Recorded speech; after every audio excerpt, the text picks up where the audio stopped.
Today is 28 February 2026, Friday. Ito, Sabado pala. Sabado na ngayon. Trump bans traffic from government use of AI technology due to military application. Banning Anthropic, the counterpart, the competitor of AI, OpenAI, Sam Altman. Ayun, Anthropic bans. Giant refused to give Pentagon unrestricted access to AI technology. Red lines. No fully autonomous weapon.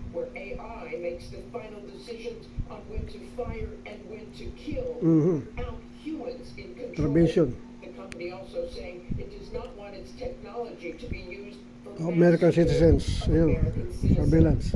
Tonight, with the showdown at an impasse, President Trump now ordering all federal agencies to immediately stop using Anthropic's technology, saying the U.S. will never allow a radical left woke company to dictate how our great military fights and wins wars. That decision belongs to your commander-in-chief and the tremendous leaders appointed to run our military.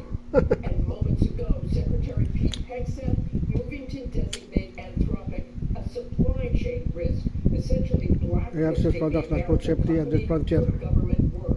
Hegseth saying America's Our fighters will be held hostage by the ideological whims of big tech. Decision is final. Nako. Anthropic is the first AI company to use classified networks and is considered the most sophisticated, which will make it hard to replace.